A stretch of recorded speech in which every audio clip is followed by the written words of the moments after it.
Welcome everyone to the regular meeting Monday, December 22nd, 2025 at 6 p.m. of the Village Trustees. We'll call this meeting to order. Pledge allegiance. Pledge allegiance to the flag of the United States of America and to the republic for which it stands, one nation, under God, indivisible, with liberty and justice for all. Anything to add to the agenda? Nothing for me. Good meeting. Number 4, public comment. I have comments, but it's about policing stuff, so should I wait till the police update, because I'd like feedback? Okay. Although I was hoping Sullivan would be here today, but that's okay. So do you think public comment, or save it for? I would save it for him. Okay, thank you. Okay. Unless Damon's got anything. I have nothing, but thank you. I didn't recognize it. Weird. Usually happens. He can grow a beard very quickly. It's uncanny. Week and a half. That's pretty impressive. Okay. Number 5, approve and accept minutes from Monday, December 8th, 2025, meeting as presented. So moved. A second. All right, we have a first and a second to accept the meetings from Monday, December 8th, 2025. Any further discussion? All in favor? Aye. Motion carried. Number 6, approve and accept village warrants through Thursday, December 18th, 2025. I move that we approve and accept the village warrants through Thursday, December 18th, 2025. And I will second that motion. All right, we have a first and a second to approve the warrants through Thursday, December 18th, 2025. Any further discussion on warrants? I had my questions answered. Okay. All in favor? Aye. Motion carried. Number 7, Swanton Police Department update with Chief Matthew Sullivan. Welcome, Matt. Sergeant, come on up. Kyle Gagne. Trustees, so you got electronically the village one, but because I was so late sending the town one, I made you a copy of that one so you have it in front of you. But remember, we're trying to save paper, so. Trying to stop It's the budget copies. time. The budget. I'll need a bill. I'm gonna send you both electronically. All right, so for the village, November 2025, we had 77 incidents, 9 traffic stops, 6 tickets, 8 warnings. All tickets and warnings were associated with traffic. We arrested 7 individuals, 7 arrests, 7 individuals with 11 charges total.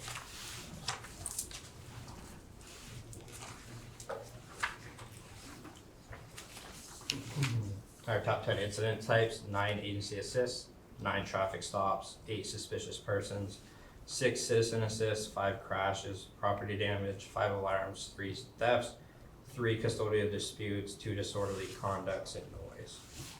And looks like 2 restraining order cases.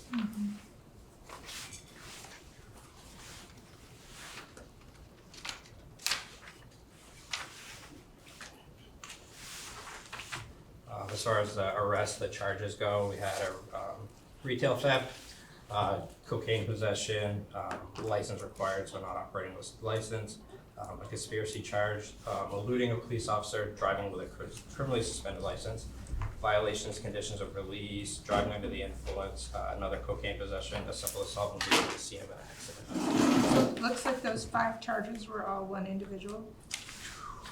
I don't have the case in front of me, but yeah, one of the arrests was, persons arrested had multiple charges. I don't know the case number here. Yeah, they all have the same case number. Yep. Timestamp. Yeah, it would be the same individual. So, okay. So are we seeing an uptick in this cocaine possession?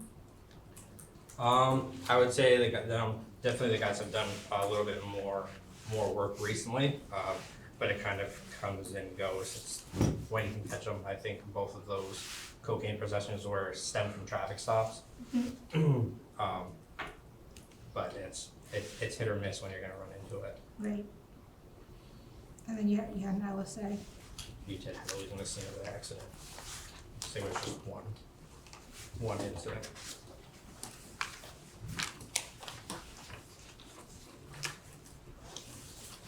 have on Merchants Row.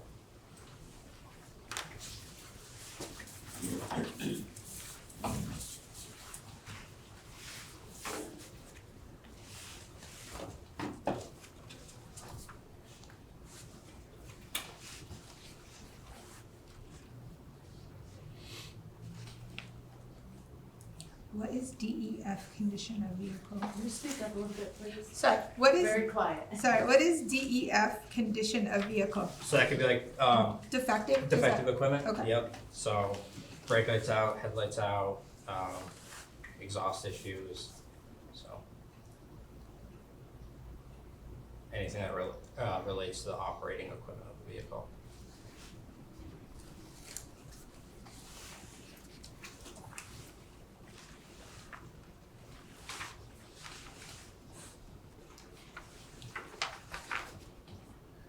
Any particular thoughts on the traffic stops? As far as location, is it more than one? I printed off the front page, but I found the pages. Are we seeing any like local issues, Yeah. areas? Yeah. I don't think so. One specific area? I think in the village where you're gonna see speeding most isn't gonna be so much the side streets, just because they're so short between, Yep. stop sign to stop sign. But I wouldn't say that there's any one issue, although if people are seeing like an increase in speeding on like a certain street, definitely let us know, so that way we can target that area Right. there. Yep. Okay. That's all I had on the village, other than the fact that you were busy compared to the town.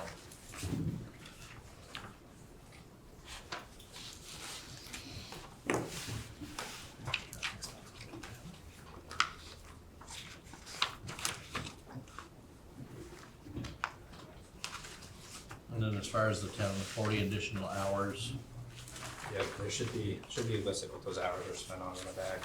Yeah, it says one substance offense, one community outreach, one fraud, one found property, one VIN, one Oh, suspicious gotcha. person. missed that page. We do currently have one of our part-time officers who's working, doing most of the cases through, Northern Unit for Special Investigations, so sexual assaults, child neglect cases, that's paid for by a grant. But that, she's been pretty busy in handling those cases, so she's taking majority of the cases that are happening in Swanton, some Highgate, just to kind of alleviate Newsies kind of overwhelmed. They don't have a whole lot of detectives that are specifically assigned to that. So she's working a full-time job, she also works part-time with us, but that's most of what she's doing for us, is taking on those additional sexual assault cases. Is there any one thing in the town that stands out? Obviously Bushy Road, but, As far as traffic goes, yeah, the town, you have like, you have your traffic issues on your major highways, Route 7, Highgate Road has always been an issue, McQuam, not so much this time of year with McQuam, but summertime that'll pick up. Yep.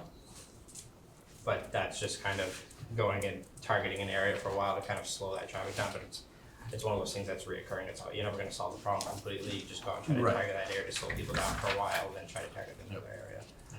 But Bush Road has always been an issue. I don't think Highgate Road so much now that the speed limit has been dropped, but that took a while for people to realize people have been traveling that road for many years, and then all of a sudden, overnight, the speed limit's dropped, so, yeah. And my last question was, ATVs. Are we seeing an uptick, downtick on those? I haven't seen a whole lot of ATV traffic. I think you're gonna see it kind of dwindle away now because of the weather. But it's kind of always been an issue. I think people are still struggling and don't realize that they can't come down into the village. Right. You still have ATVs that are coming down to get gas at Maple Fields, or run to grab McDonald's that head back up to the pits. Yep. Or we're the only car wash around, so after they go mudding out in the Highgate pits, they're coming down using this car wash. So a lot of people still don't understand that. It's just stopping and educating people. Yep. Agreed. That's all I had. I don't have anything else for the town. So. Siobhan, you had questions? I did, so, Okay. I just came across the WCAX article about, possible conflict of interest with policing and Stone Garden, et cetera. That's the side that takes more research in the language of the law or whatever, but I wanted to know, more about funding with the police vehicles, cause when we were discussing that possible $19 million facility, people had brought up, you know, the boat and whatever, and et cetera, and it was explained that Stone Garden federal grant paid for that, and it wasn't taxpayer and all that, and that's great. But at the time, I know that, also that police officers are able to get overtime work paid for by the Stone Garden grant. So it's not coming out of village taxpayer money that's paying for the time that our officers or any others are doing that work, and that's great. But not until I saw the article was I aware that it looks like it's Swanton Village police vehicles that are being used when doing the patrols for Stone Garden stuff. And I was just basically wondering, like, doesn't that create wear and tear on our vehicles? Is there any kind of compensation to the village from the federal government for like the mileage, the wear and tear, and et cetera? So Operation Stone Garden has actually purchased 2 of our cruisers. One of our Mark Ford Explorers, the slick top that has no light bar on the top, as well as our truck has been purchased by Stone Garden grants. So those trucks, those 2 vehicles can be utilized for that. So only those 2 vehicles or other vehicles? Not only also? those 2 vehicles, it doesn't stipulate we have to use those 2 vehicles and only those 2 vehicles, but those are available to be used out there, but we can also use those for patrol as well. Okay, so. As far as, and I don't wanna give you any bad information, but as far as it comes with getting reimbursed for stuff, that's kind of out of my wheelhouse. That's why I I don't was under, wondering. yeah, I don't have all the answers for you, but I know you don't wanna won't give you bad have all the information. answers anyway, But these yeah. are just inquiries, and, I mean, I understand them, especially if they provided those 2 vehicles, but I expect those 2 vehicles to be the ones that are used, like, during those times, because otherwise, that's still wear and tear on all the rest of our vehicles based. Do you guys have assigned vehicles? Or do you So we don't have a policy assigning vehicles to officers. Every officer has kind of come in, figure out which vehicle they like best, and that's the vehicle they use every day. One of our officers who does majority of our Stone Garden shifts, the vehicle he chooses to use, the one he likes to use, is our Explorer that was paid for by Stone Garden. Chief, obviously, when he does work, Stone Garden uses his vehicle because he has a vehicle assigned to him. Is that one that's paid for by Stone Garden, his vehicle? Chief's vehicle was not paid No. for Well, by we're Stone Garden. reimbursed for mileage when we work Stone Garden with those For vehicles. the mileage and on the vehicle that's used? Yep. That's great, that's all I wanna know, and that gets me comfortable with it. Gas. And then any vehicle we purchase with Stone Garden money, we outfit with our decals and our, so it might look like they're using a Swanton Patrol vehicle, but it could be one that we purchased with Stone Garden money. We outfit them all with our decals and our Yeah, that makes names sense. and logo. You also, the ones that are purchased by Stone Garden, use them for other use as well, not We use just it for Stone Garden, right? normal patrol. So Normal it's like patrol. okay, that sounds good. And those Stone Garden vehicles that were purchased by Operation Stone Garden, they pay for everything in the vehicle too. They pay for decal and they pay for light bars. The only thing they don't pay for is anything firearm related. So we purchased like the gun locks in there for rifles. Aside from that, everything else is paid for by. Okay, thank you. Yeah, I knew like the boat and things like that were paid for by Stone Garden and whatnot, but I didn't know anything about the cruisers. Yeah, they also That's purchased information. a lot of other equipment. All of our full timers have night vision that was purchased by Stone Garden, so it's not just cruisers. They offer to purchase us a lot of other equipment. We have to put in for it. There's a process to do that. Doesn't mean you're always going to get it, but they purchase a lot of equipment for us. Thank you. I know that in the last meeting minutes, 13A, a police cruiser was gonna be purchased for $70,000 or whatnot. Up to it was far less than Up that. to, wonderful. And how much did you guys get it for? Do you have that in front of you? 39. Yeah, I think that's, We just with registered fit up, the it's a vehicle little more today. than that, but around 40,000 with fit up. That's great, that's even better than It's 70,000. even better. One other thing, and then I'm done, I would just like to say, because you guys, I know we all follow the social media and whatnot, and I shared a post about the drug bust on 12/4, on December 4th. One thing I didn't say, and I should have, is that I think the police did a great job with the investigating of that and handling it. I know that it comes down to a lot of times, probable cause. But I think I just wanna reiterate the sentiment that, things that go around in the rumors is that people aren't gonna get in trouble because they're ratting or something like that. And I know that's not what I'm saying, that they are doing that or whatnot.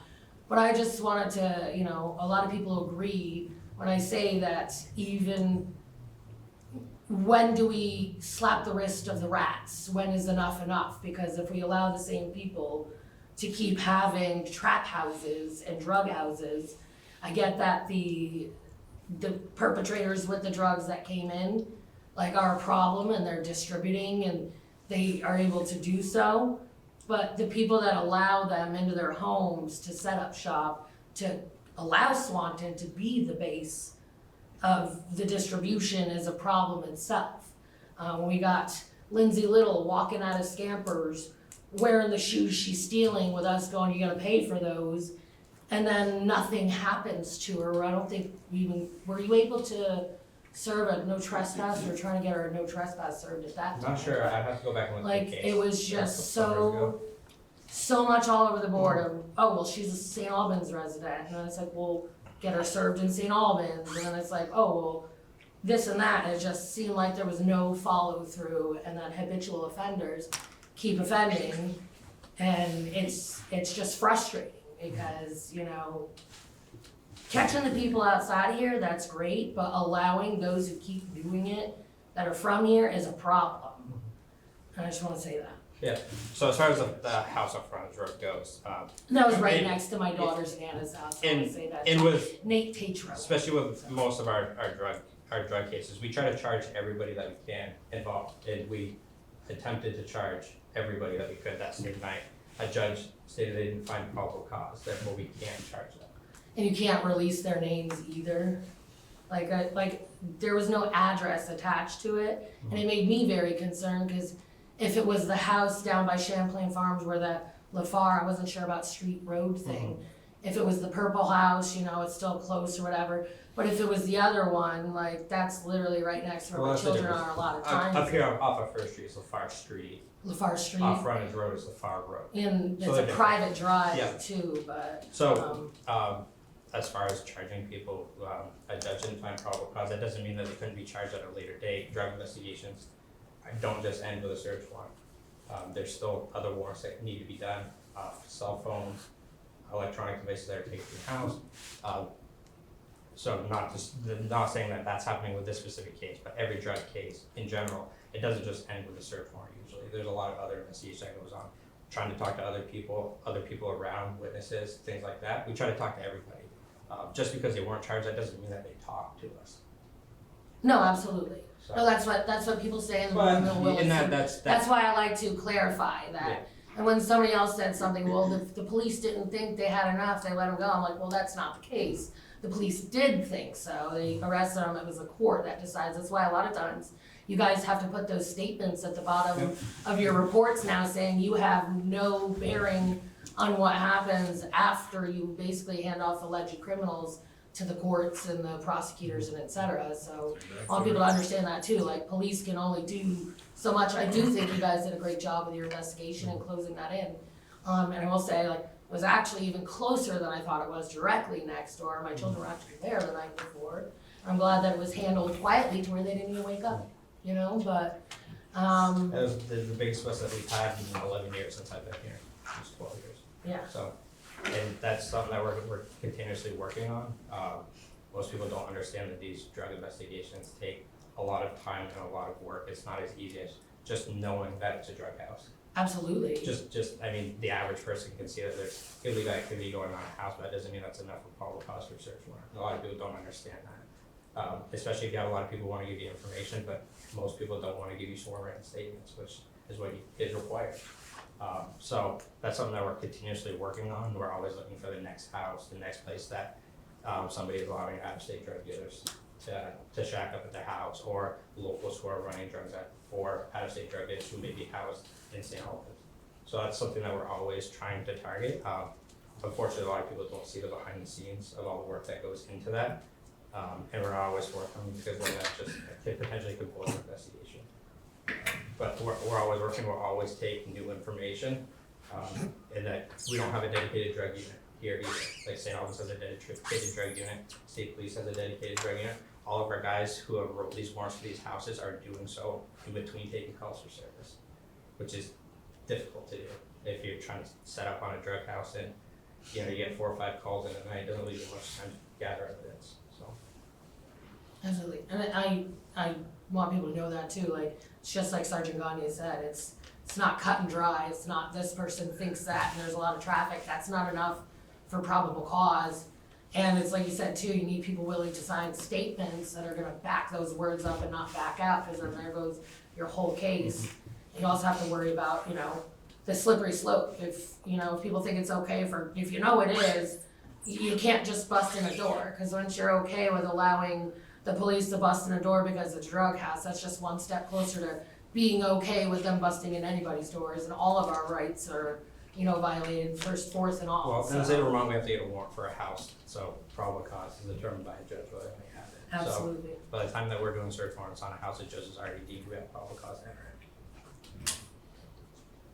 So a judge deems probable cause, right? And Yeah, so then we you apply, get your warrant, you go in. we apply for a search warrant, which has our affidavit, our narrative, and then a judge will review that, and they will determine whether or not we have probable cause, and if the judge deems we have probable cause, they'll issue a warrant. Whether it's for a house, whether it's for a person, whether it's for electronic devices, whether it's for a vehicle, it's the same process in the state of Vermont for all of us. We apply for a search warrant, a judge either deems you have probable cause or you don't, and they'll either issue or deny your warrant.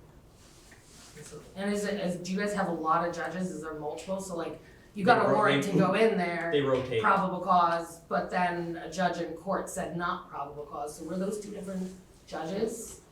Or was it the same judge? I don't know, I don't know which judge signed our warrant and then which judge we called after hours.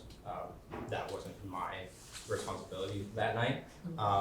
But there's multiple judges, we have multiple judges who are on call at night. And they rotate, and they also rotate through the state of Vermont, so we don't always have the same judge. Awesome.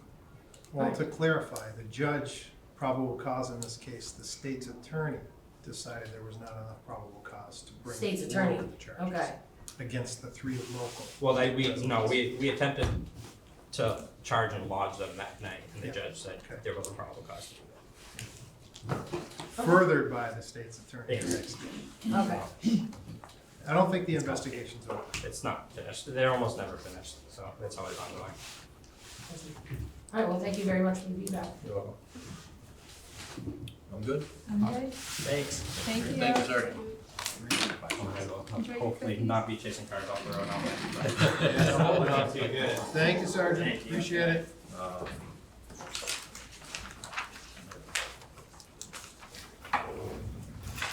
All right, number 8, review and sign Patel, Branahan, and Sergeant's audit engagement letter. So Cattell Brannigan the Sergeant is doing our audit again this year. The price is $40,000 plus up to $8,000 for the single audit. Compared to last year, it was a $40,000 engagement. I Do we have to read, have the single audit? we have to because we have too much federal money. Yep. So it's not an option. Just Um, for the record. Yeah, Yeah, the because the feds set that threshold on, Yeah. if we're under the threshold, which we aren't this year and we won't be next year, I don't think, we have to have a single audit. So the single audit is affecting all funds except for electric and fire. Everybody else got federal funds. A lot of the work they can do during their regular audit, a lot of the testing they kind of combine. But there's extra reports, like you'll notice when you get the audit report, it's like this thick versus this thick. And there's extra reports to you guys, on findings, if there's any findings or question costs or anything. But this is the engagement letter, and,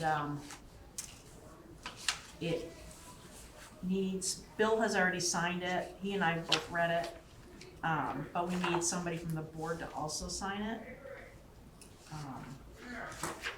Lynn, how many years have we had this firm doing our audit? Probably like 18. The problem that we run, and we've had different partners overseeing the audit over the years. The problem is there's not really anybody not a lot of firms that wanna do municipals, and even less amount that wanna touch an electric department. Most of the electric munis are using KBS. VAPSA just switched to a new firm this year for their audit for 24. I don't know much about the firm anymore. They used to do the audit in Enosburg when I first went there. I didn't realize they were still in the municipal market. Hardwick just signed with a company out of either New Hampshire or Maine. What we're paying for our audit is about what they're paying for just an electric utility. Just So, curious. there's just, Well, it's been quite a while. like, I talked to the firm that I used to work for a couple of different times about coming into, cause they do a lot of municipals, that's their specialty. It's the electric utility piece, because it is different and there's different rules versus straight municipals. But we're gonna have both of the people that were on site last year will not be on site this year. We'll have, 2 new staff people here. The engagement partner is still the same one. She's been the engagement partner for just a couple of years. But yeah, we'll have the staff that's, the other 2 staff on the job will be new to us this year. They haven't done us, one of them was here probably 10 years ago. And the other person, I don't know, maybe was here once, but it's nobody that I have worked with much. Okay. So, but we just need to have you guys, make a motion to approve, to adopt, or to authorize somebody to sign it. And we can get it sent back out to them. I'll make a motion that we, appoint Adam to sign for the engagement letter for Patel Brennan and Sergeant. I'll second that. All right, we have a first and a second to appoint Adam to sign the engagement letter with KBS. Any further discussion on the assignment letter with KBS? All in favor? Aye. Motion carried. Thank you, Adam. Thank you. It goes up like 10% a year. And the problem is, they get the stuff. You want it dated today, or? Yeah, that's fine. Yeah. And they're competing with them, we can push that. Thank you.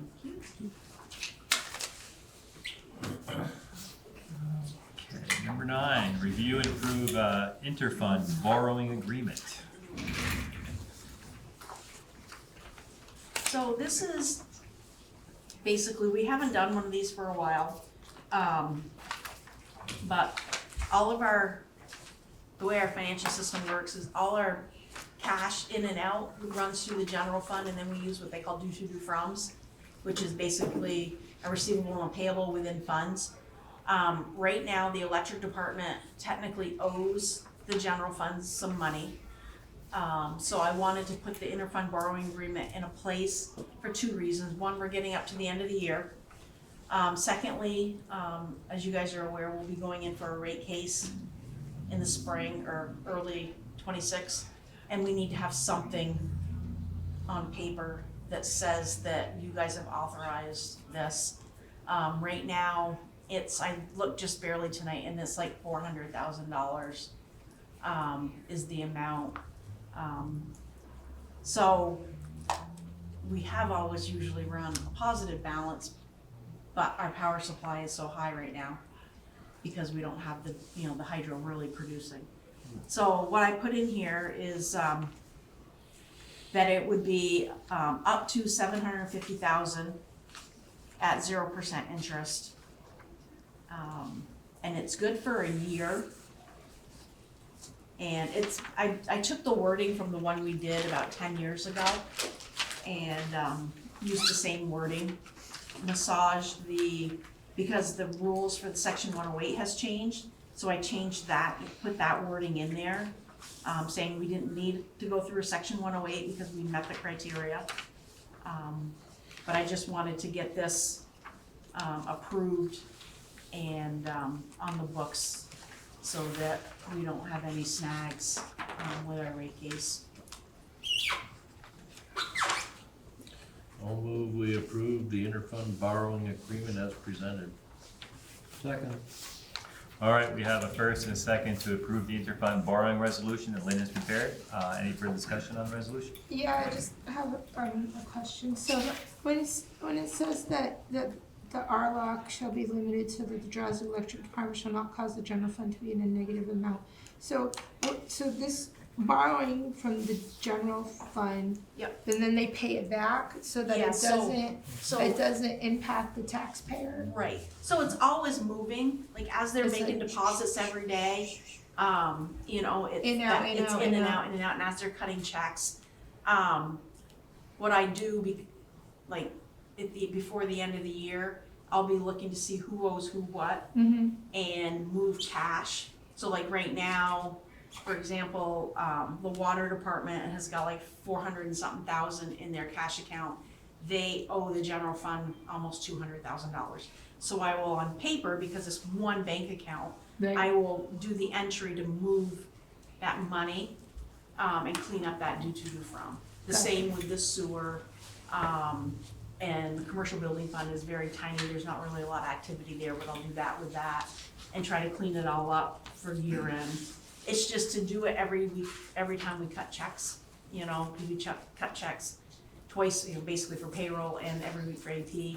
It would make a lot of entries, and if you do it like they're depositing money every day, so I just do it periodically. So this is just to keep your books clean, so To that keep when your we books do the clean we and- get audited Yeah, and and to make PUC sure- wants to look at it, Yeah. everything looks.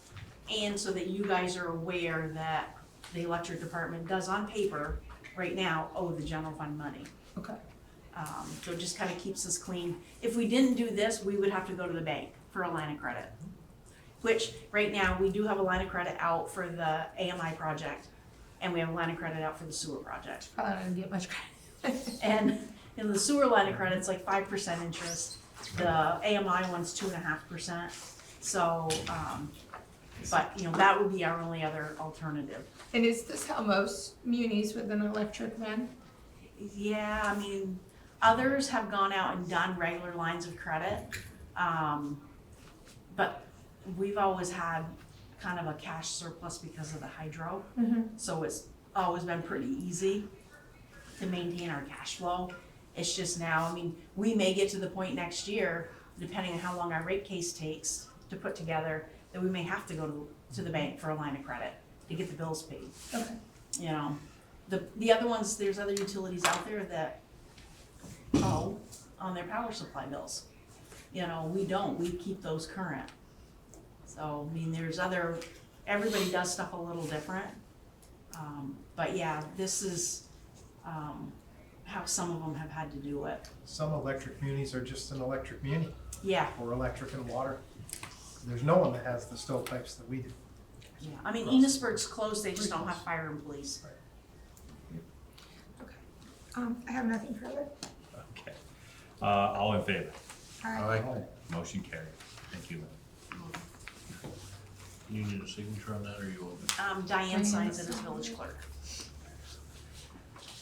Number 10, discuss and approve sale of engine 1 Swanton fire truck to Chilson's Volunteer Fire Company for the asking price of $105,000. So we had talked about this when Chief Dan Chevalier was in, talking about the fact that we're downsizing the fleet. We're gonna ultimately sell 2 vehicles. We can't sell the utility now because we are waiting on the other utility, which is about 18 months away. They can fully function with a sale of this, and as discussed, if the time came and there was interest from a fire department that wanted to pick this up for a market value price, and this was brokered truck put on the market, and sure enough, the Chilson Volunteer Fire Department came over and made the full asking price offer of $105,000. So, with that, and when we ultimately sell the utility, we are literally just a few $1,000s away from being able to fully pay for the new utility. So anything that we're setting aside, as a reminder, we have no intention of bonding for a fire truck until 2032 at the earliest. So due Impressive. diligence will be putting aside money for that, because that, by then, I can only guess what a new truck is gonna be. So looking for a motion that allows for the sale of the Swanton Fire Department Engine 1, a 2006 HME pumper to the Chilson Volunteer Fire Company for the full asking price of $105,000. A side note, that's not the check that we get. They take 10% Yeah. plus a little bit of fees. So we end up like at 94,000, don't quote me on that, but it's not the full 105. As my dad would say, they want their finder's fee. Yeah, they did a lot of good work, so yeah, sold it pretty quickly. I'll make that motion. And I'll second. All right, we have a first and a second to approve the sale of engine 1 from Swanton Fire Truck to Chilson Volunteer Fire Company for the asking price of $105,000. Any further discussion on the sale? All in favor? Aye. Motion carried. Pardon my ignorance, where's Chilson? New York. New York. Congratulations, Fire Department. New York. Thank you very much. Number 11, review and discuss 2026 proposed budgets. So I emailed you last night, a budget. I made some minor changes today, so you've got hard copies that I printed this afternoon. So on page 1, this is the electric department. I went through and estimated for the budget for 2026. I included with an estimate the 2025 rate case that went into effect in October. Mhm. So that's in there. It's part of the residential sale. Yeah, it'd be it's all of the residential sales down to interdepartmental sales. Okay. So total sales of electricity. Yep. Some of that was load growth too. As I was looking at it, there's some load growth plus the 3% rate increase. Yep. Down with the hydro, you'll see labor's up. I mean, you're gonna see labor in all the departments. I built in a 3% raise, plus anything, anybody that was changing positions or whatever, any of those have been built in. Down like towards the bottom where it says maintenance of hydraulic plant production for $204,000. That was made up of, the big item in there is turbine generator cleaning and testing for $100,000. There is the Sigma C5 5-year maintenance program for $35,000. Routine maintenance of $15,000. A Unit 5 gearbox for $19,000. Those are the big items that are in there.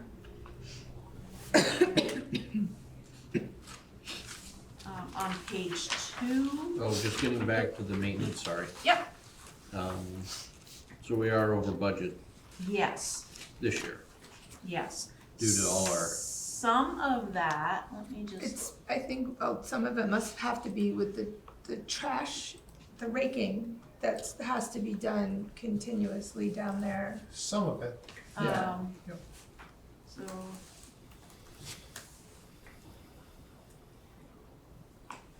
Yeah, I mean, we were looking at $20,000 to $30,000 a month in maintenance. Some of that was, remember, he's had trouble with all the units this Right. year. So that's, repairs, like, this is, maintenance and repairs that he's hitting. The big item in there was when they removed the dam, is in there. That, I gotta look and see, because of the dam removal, it's an asset removal, that might be a regulatory type thing, I might have to reclass it out of there. But that's the big piece in there that they're over budget by. and again, it's a lot for TV land, so they know. Well, and for TV land, it's year-to-date, or even the 2025 budget was $191,600 for maintenance of hydraulic plant, and the 2026 is $204,300. That's gonna be tight, Yeah. tight as tight can be, just based on all of the additional impacts we have, the new reality of not having the rubber dam. Yep. On page 2, the top line is purchase power. you will see that is, one, over budget significantly right now, but we lost the rubber dam. And the 2026 budget is substantially higher than what we had for 2025 at 3.8 million. That keeps us still 100% renewable, which is extremely important, because if we lose that renewability and we go back to being able to generate our load, we can't go back and get our standard offered exemptions. And remember, the valuation on that over 15 years is $5 to $6 million at a minimum. So we're paying a premium for 100% renewable on the market, but it's a very small premium comparatively to, if you lose it, you're paying tier 2. So you lose standard offer, you pay tier 2 and tier 4 credits. In other words, hundreds of thousands of additional dollars per year. So it doesn't pencil out to leave the 100% renewable market. Right. Okay. Down in transmission maintenance, maintenance of rights of way, we budgeted 10,000. Not every year do you see money in that line item. This year, or for 26, we got Delport's Field, which is up by the Velco sub in Highgate. He's got some, we brush hog that right away, and it's time to do that. So that's in there. What line, I'm sorry? So right up to the top, it'd be 0100557401. It's Gotcha. 10,000. Oh, okay, yep, I see that. Okay. Yeah. Thank We you. haven't done any transmission for a couple of years. Brush hogging, you mean? Or Well, clearing any of those rights away for transmission. On page 3, But, sorry, didn't mean to. Yep. Going back to page 2. yep, Maintenance of right-of-way, 3/4 of the way down. Yep. 559412, that is tree trimming. that's the tree trim. So we've been doing about 150,000. The other piece we have to do, he's got a contractor coming in to do Oak Haven to Compano Road area in addition to that. Yep. And then just the one above that, maintenance of lines labor. That's your lineman's salary. Yep. They're spread out in a couple of different areas too. Like you'll see, there's 50,000 in rights of way labor. But the maintenance of line labor of 535,000, that's the bulk of where their salaries go.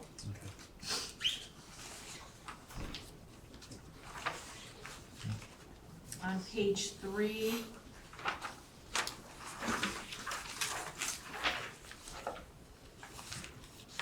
If you go down, so like 3/4 of the way down, we've got engineering. So that's a big number this year. Couple of different items going on. What's that for, that engineering? Engineering would be any of our engineers, so we've got hydro engineering in there for 15,000. I have a note that our part 12 is due in 2026. Then we've got the RFQ for the dam replacement for 100,000. The owner's rep of 75,000. Celeste Fay, we have a grant for part of that, and our match is 6,000. And then our T&D, which is our transmission and distribution study, so basically a system study for 45,000. We've never, well, I shouldn't say never. Decades ago, we did a T&D study here, way before I was here. And as you know, we had Al Mosier on staff that could do a lot of our stuff. He's now retired. So we have to marry up with an engineer to do some of the stuff that he used to do. Mm-hmm. But in addition to that, for our integrated resource plan, we need to have a system study done. So that's the price tag that the engineering firm has given me. Mm-hmm. And they'll be doing it, they can start it in January and be done like in June, I think is what my note says. Cool. And what about legal just above that? That's kind of a placeholder. We've got, what we spent stuff on this year was the rate case. for 2026, there'll be a rate case again. What's a rate case? When we go in to increase our billing rates for the electric department. Those How are, much you spend on that? so this year, we spent just under 5,000 in legal. Some of that was also to do with, just regular, like, day-to-day electric stuff also, but that's about the normal when you go do a rate case. Anytime we do financing that we need bond attorneys for, they bill you for it, and, anything like that. Like, Lawyers don't work for free? no, they don't, Do not. Lynn, and they're not cheap. Especially not municipal. That's sarcasm, right? Yes. Lynn, the travel and meals, is that when we send our boys down to Napa? So that would be any mileage reimbursements for when they go to Napa, or if we go to a class, any meals that we have to purchase. When anybody's out of class, would go in that line item. NEPA stands for? Northeast Public Power. We've got, 2 guys for 2025, 3 for 2026 that go to the apprentice lineman school. So they go, once a quarter for a week, and you have to put them up in hotels and pay their, if they drive their own vehicle, we have to pay them mileage, we have to reimburse them for their food, when they're down there. And we want our linemen to be skilled workers and Well, safe. they have to, Exactly. they have to take this in order to get their first class lineman.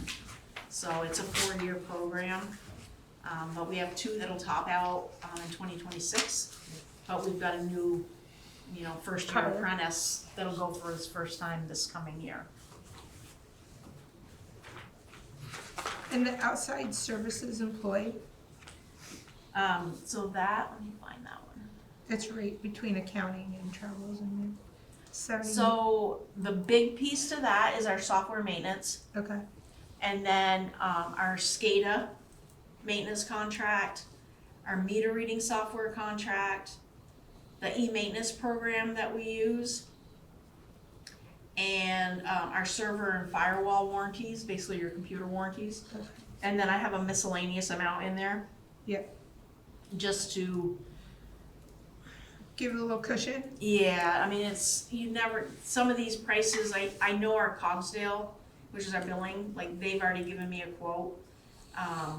But, some of this other stuff, like, all of a sudden, they're like, oh, well, we need, I don't know, with the AMI stuff, like, we just don't know yet some of those costs. Yep. But I think I've captured them all, but, And we still have to do the GIS mapping for like I see there's a line, there's a number there. Is So- that like an ongoing thing? yeah, so the VEPSA, you're down here where it says VEPSA AMI and VEPSA GIS. Yeah, yeah. So sorry, I that's the jumped around on fees you. that VEPSA pushes through to us, Oh, okay. and to all of us, For being like, part of the partnership. being part of those projects. Yep. So those are like their staff time, and they cover like the, Is this GIS mapping that little like That's our laptop thing where that's they the- can look at where all the it's- lines yeah, so are? that's the Empower, Okay, piece, yep, and then the AMI, those both run through VEPSA. okay, The main VEPSA amount is up above, we're at 592,304, and that's our share, almost 324,000. That's Swanton's share of VEPSA's costs right, that they don't have distinguished to other projects like Project 10 or McNeil or anything like that. So that is the amount we pay to pick up the phone and call them. okay. They do our rate cases, they're doing our integrated resource plan, they do I'll call power, it a membership fee. yeah, part of our power supply. Some of our power supply costs are in purchase power, some of it's in this line item. Okay, That's our fee. It's based on your load, or your system load. right, Swanton's one of the larger members. So Okay. there's Swanton, Linden, Hardwick, and Morrisville that are all like the top 4 yep, in any given year. It shuffles, a little bit. But the 4 of us carry the lion's share of the costs. Okay. The line below that, renewable energy credits, that's when you hear Bill refer to tier 1, tier 2, tier 3, Yep. that's what it costs us. This is how much we That's how much we pay. Okay. It would be more than that if we weren't 100% renewable. Would be much more. Really? Done. Easy. Close. Close. All right. Maybe not quite that much. A lot. Okay, okay. The last line on the bottom is employees' health insurance. So we went from, or we're going from 8% to 10% this year. That's how much the The employee will employee pay? is gonna pay. You will see our budget is going down in the electric department from 25 to 26. But we had 2 employees retire, 1 position didn't get filled. And the other one, was a smaller health plan for the new employee versus, Okay, it because he's a baby. he's it was probably a single on the versus 2 insurance. person. Big difference though. Right. I'm sorry, Carter, you're not a baby, you're a full-grown man, but you're under 26. Is there an increase next year for the overall health costs? Our plan went up 1%. And the employees are picking up 2%. So, in theory, it's obviously a little bit, it's not straight across the board because people change plans. But yeah, so overall, the village is basically whole. And then a little less, so. Thank you. On page 4,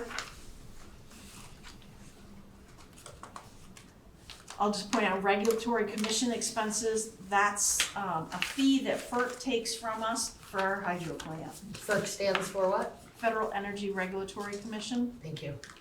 I'm trying to break down the abbreviations for people. And then down, about halfway down, property taxes. I really don't know what to budget there.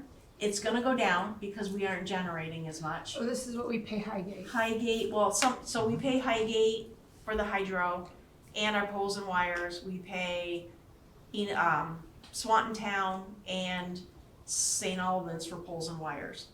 The hydro piece to that is gonna go down, but we really don't have a baseline right now.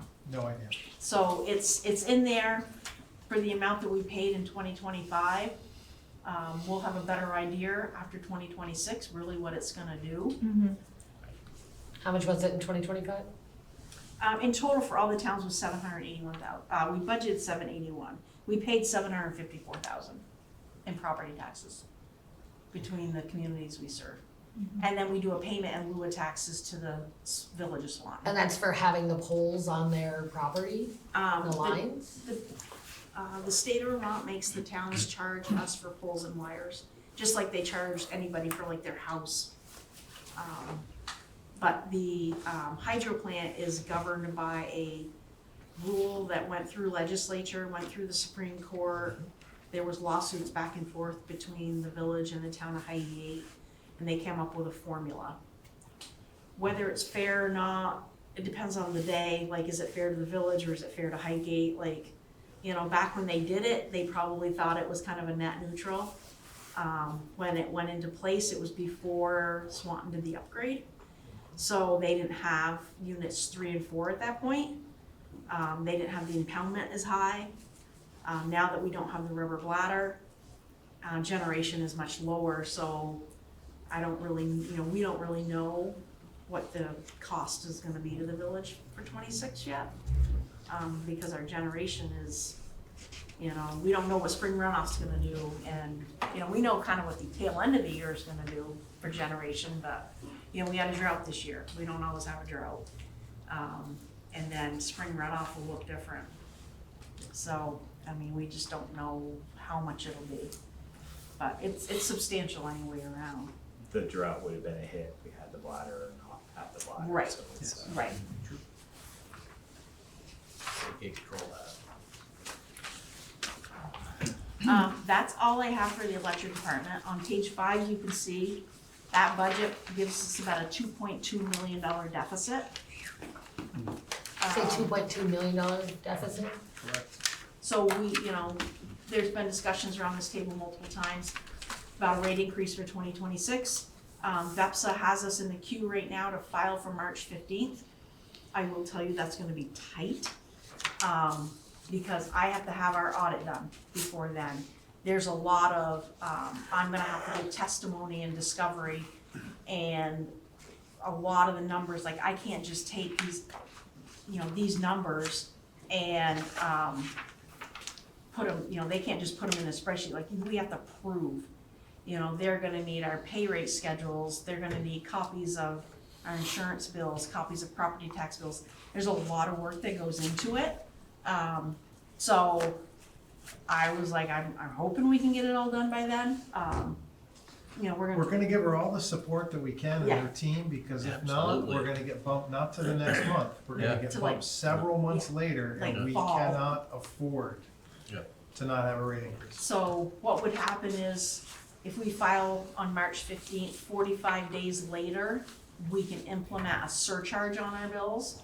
And by the way, our software company will hit us for a fee to create that line item, because it has to be a separate line item on our bill. And we can start collecting until the state approves our rate case or a subset of our rate case. Pretty much whatever you file for, they won't give you the whole amount. They'll give you something, if you file for 10, you might get 9, you might get 5, like, you just don't know, it's a gamble. If whatever they don't give you, so if you file for 10 and they give you 9, we have to reimburse that 1% back to our customers, which there again, your software company's gonna hit you for a fee to be able to do that. The flip side is not collecting your surcharge, but if your rate case, like if they investigate it, this rate case could go on close to a year. So you've lost all that revenue because you can't go back and bill it. So, if you play safe and go, I'm not gonna collect until it's approved, you're gonna lose all that revenue, and then you're behind the 8 ball even that much more. Yep. So your best bet is to start collecting when you can, and then you just have to go through the process of reimbursing if they don't give you the full rate case. Hi. The rate increase you're talking about, is this separate from the one we voted for the electric building to go next to 124? So that will not have the principal payment. I can't put, until it's known and measurable, that's the key of what this Department of Public Service calls it. Until we have that building built, it's not, and you can only go out a year. So it's not known and measurable yet. I mean, we have estimates of what the cost is gonna be, and we filed the bond application. So our first bond payment for principal will not be due until November of 2027. So I won't be able to put that in rates in this rate case because it's outside that 12-month window. So there's a distinct possibility there'll be a rate case in 2027 also to capture that principal.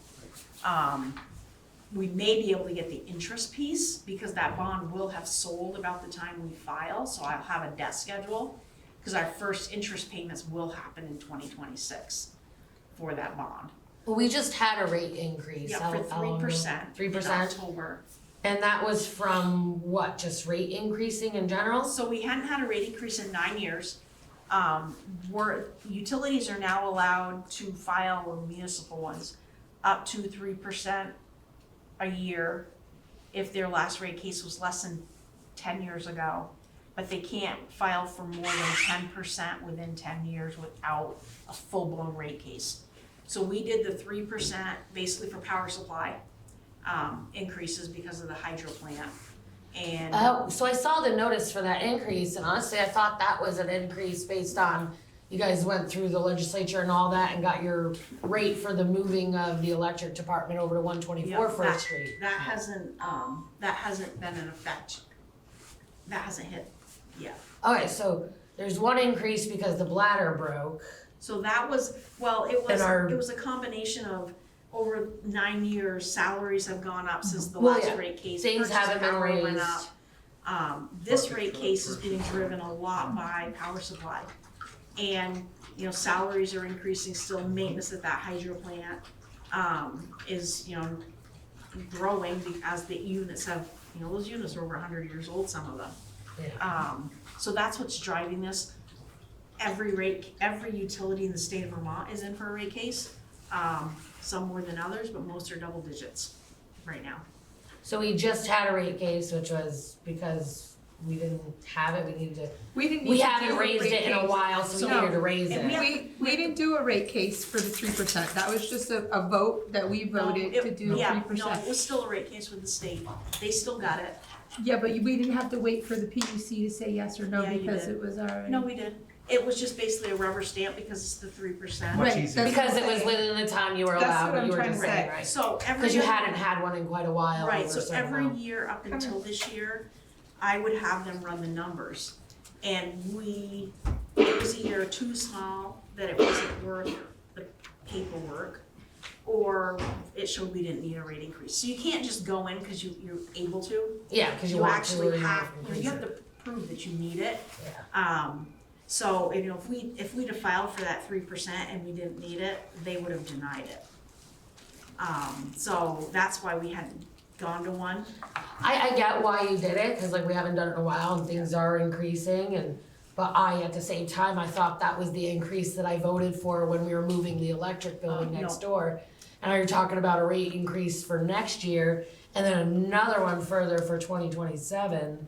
So we're looking at a lot of rate increases. I also saw the, for the record meeting, the update, Swanton Village update, and turn it to you, Bill, where they talked about possibly selling the dam. Can you elaborate on that and how that might affect rates? Yeah, well, that's so far in the distance, but yeah, we're facing multiple rate increases, just like every other utility in the state of Vermont. Right now, it's important to point out that we are the lowest electric rate in the state of Vermont. Number one, finally, for the first time, albeit probably only for a period of 6 months, and then we'll be back in the queue.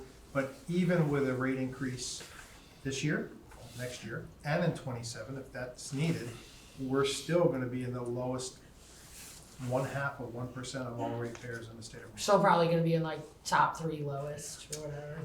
It's still we important should for be. everybody to remember that as Yeah. everybody else's rates are escalating, ours are still, and even though they're going up, we're still going to be the lowest.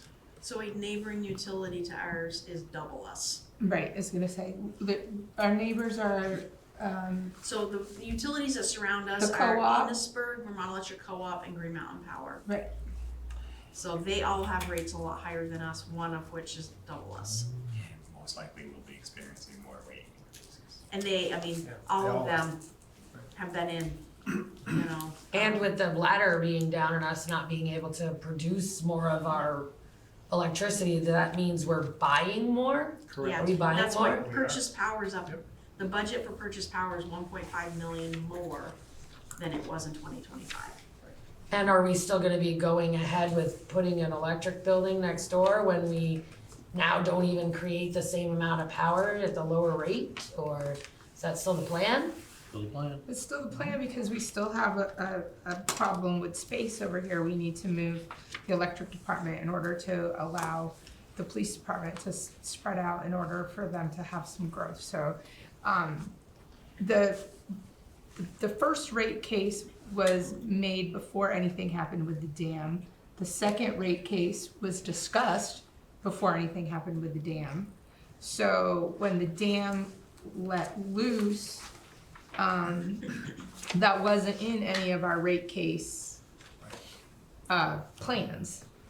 So that's why, you know, we're saying that it's a possibility we might need to do it in 2027, but we have to look at where are we at with the building, what's the building cost, where are we at with the hydro plan, the engineers that we're bringing in to discuss how we can move forward with hydro, and how we can increase our generation with what we have, or what changes we need to do in order to bring bring it back to the normal that we had before, but we need these expertise to come in and look at what we have and what can we build on it, what are our options, you know, so that's what we're trying to do, and we're trying to do it in the best interest of our ratepayers so that we're still 100% renewable, but, you know, we're not closing the hydro or selling the hydro and just saying, oh, we don't want to deal with it anymore, because then, you know, we have individuals that rely on their jobs there, you know, we have to look out for the ratepayer as well as our employees, so we're just trying to do the best that we can. Absolutely, I mean, I get that, but like, if in the long run, it's not producing enough to make enough, then our Well- goal Well, our should hope be, is to bring it back up to the point where it can produce again. It's just FERC won't allow us to put in a new rubber bladder, so we're looking at what are our other options. And at this point, until we get a subject matter expert in that field on the ground at the hydro looking at what we have, we can't say what our best options are. But I think everyone at this table wants to keep producing clean, renewable energy, and we're gonna do everything that we can to make sure that happens. So a good way to describe this is the hydroelectric facility and our ability to make our own electricity doesn't change the part of the electric company that needs a service and provide for the customers. Their work is still growing, their lines are still growing, their customers are still growing. If we can't make our own power, we still have to buy the power. That part of the electric company isn't about the hydroelectric facility. we still have to maintain those lines and it's. Still have all the customers, you still have all the demand, all electricity, all the utility poles, all the infrastructure that needs to be maintained. That isn't the hydroelectric facility. Would it be infrastructure load though? Poles, transformers, Transmission meters, lines, yeah, Substations. substations. P10s. So it's two entities, basically. I know it's sad because it's all dealing with electricity, but one is producing it, one is getting it to the customers, metering it and selling it. A lot of utilities don't necessarily have their own way of producing electricity. They buy it, but they still have to deal with the lines and the trucks and the customers and the poles to the houses. And trucks that run over telephone poles and accidents and Yeah. things that happen. So that's a separate entity altogether. That's why Swanton was so lucrative, because we produced our own power, we generated our own income to where people wanted to vote for a building next door, and it helped to, Their work is going to continue to grow, and revenue from that is still going to continue to grow. And to clarify, Ideally, we still the- produce. Yeah, still produce, yeah. We don't produce zero, we just don't produce as much as we used to. yeah, we'd like to produce as much as possible. Of course, that's a win-win scenario.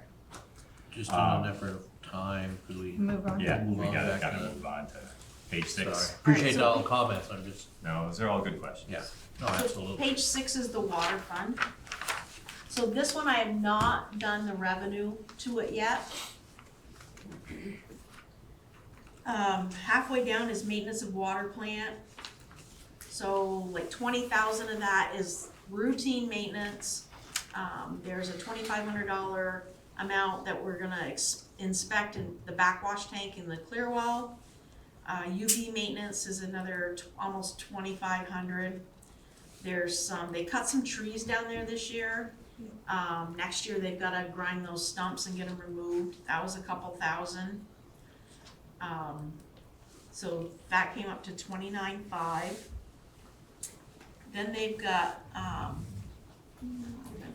maintenance of reservoir.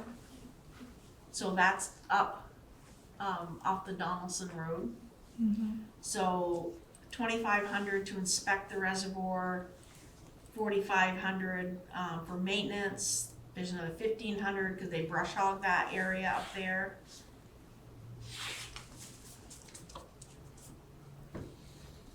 Down farther is chemicals. This maintenance of lines, So that would be the lines in the ground, the pipes. okay.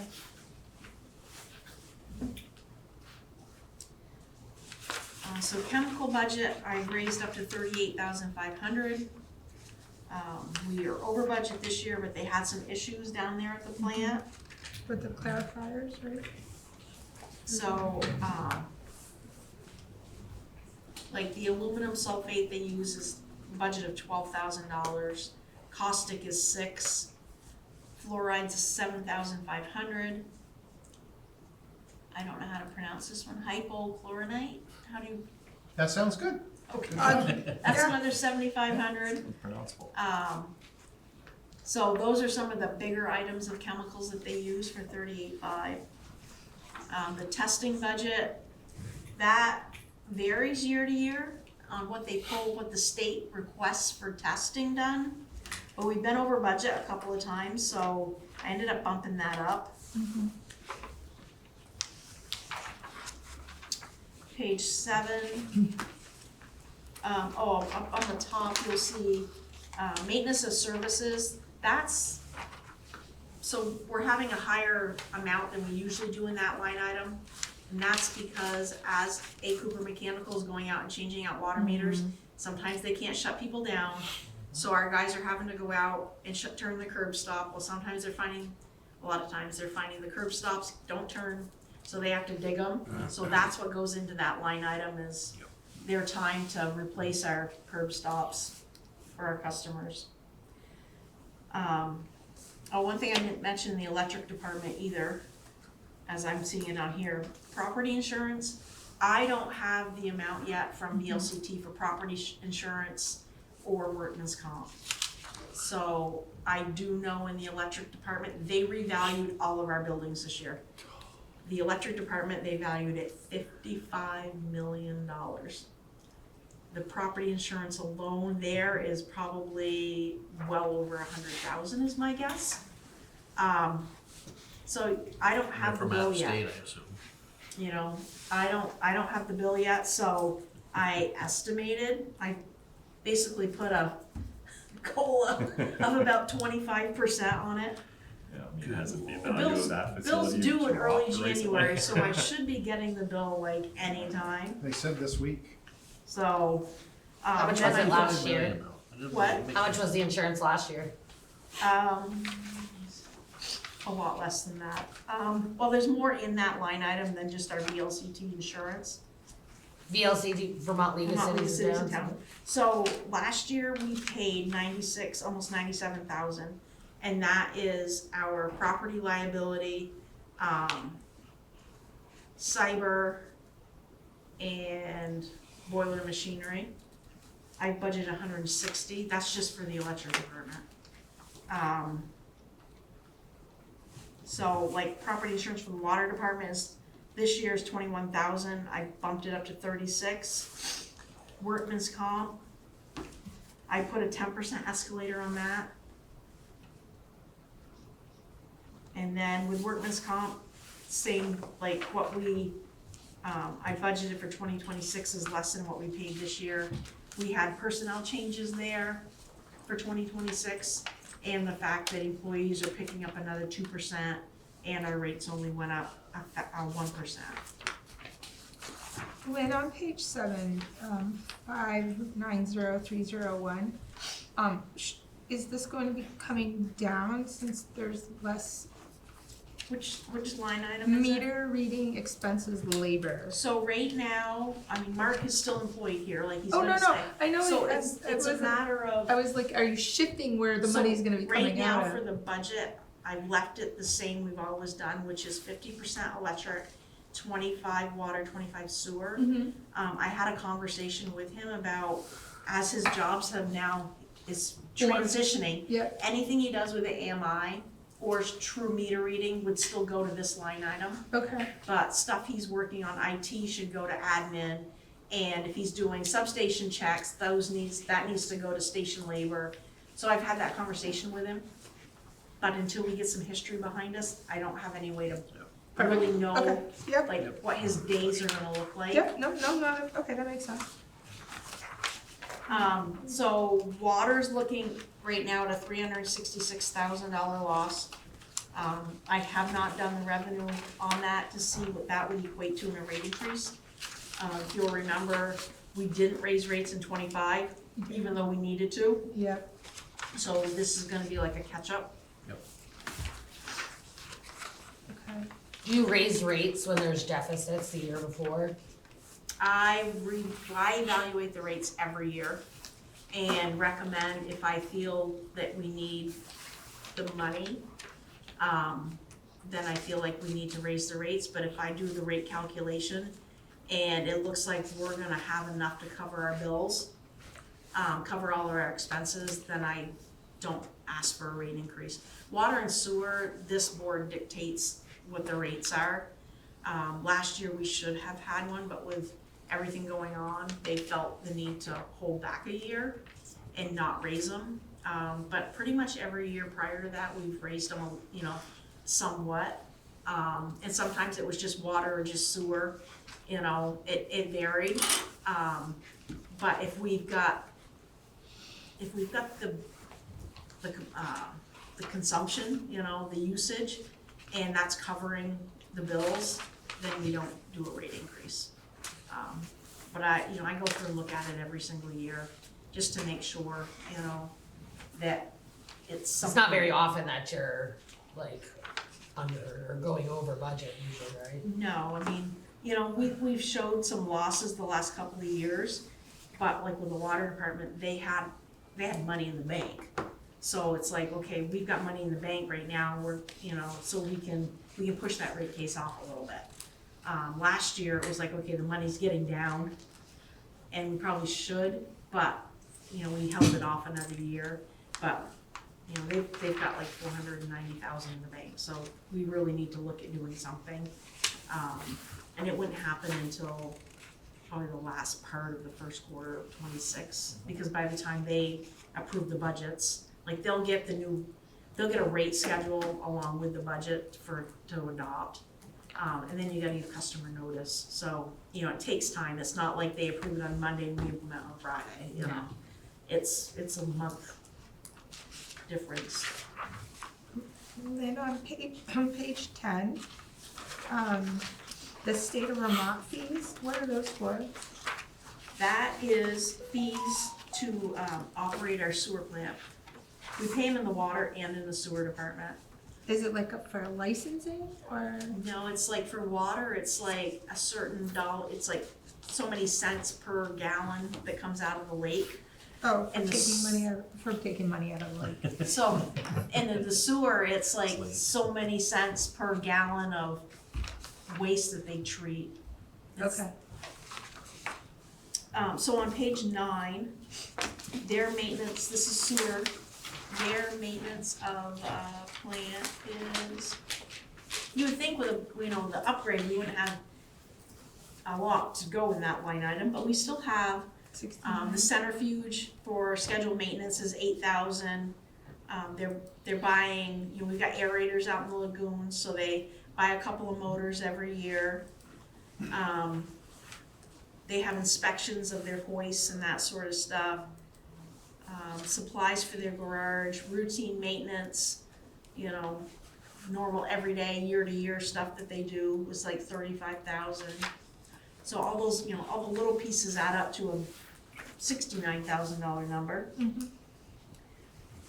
Their chemical budget, so right now, I held their chemical budget at what we had for this year, and they're way under budget this year. But as you probably remember, the centrifuge wasn't running until during this year. The plant's operating different because they're under construction, so, you They know. also have those bigger chemical Right. holding tanks now, so it's gonna be a bigger load coming in, but it will last longer. And then with the phosphorus, you know, the way they're gonna treat phosphorus now, like, that's why I held the budget where it was. Testing, Jason gave me a pretty detailed, there's annual testing that they do that 5,600 was budgeted for. PFOA testing is another 4,000. Land app testing for our land up on 207 is 5,000. And then there's, you know, their monthly testing that they have to send out for. So that adds up to like around 21,000. On page 10, we have the property insurance and workman's comp. Their health insurance is actually going up, but that's because of movement of employees within the water and the sewer. Okay. And health insurance plans don't match the people that are switching Yep. are different plans. Yep. So that's what's causing, What goes down? yeah. So right now, they're looking at $194,000 loss. I'll run that. They may not have to have a rate increase. I've gotta look. I mean, they've got money in the bank, but we also have the first payment on their bond is due January 1st, 2027. So we've gotta make sure we've got that money in the bank. Yeah. And the way we do our bond payments, and we've done it this way for for a very long time, because bonds are paid, you know, interest is twice a year on your Vermont bond banks, principal once a year. The state revolving loan fund ones is the payments once a year, interest and principal. So, what we started doing a long time ago is every month we put money away into a separate bank account so that when the payment comes due, we just transfer that money out of that money market account into our checking account and it's there. So this year for 26, we'll be building up our funds in that bank account for that bond payment. So that might change what we have to do cash flow wise. Right. But that's all part of when I look at the revenue. Page 12 is our commercial building fund. Really no frills there. It's, it earns interest and we transfer, money out based on what we get from the, community block grant revolving loan funds. That's all that's in that fund really, that's causing anything. Page 13 is the highway fund.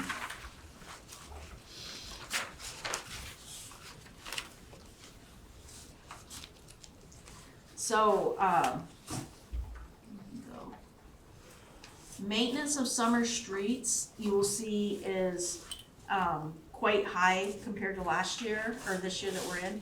But that's the, out of pocket for the Merchants Row work, for like the sidewalks and crosswalks and stuff. In addition to the normal 14,000 that we spend there. I left winter streets where they were.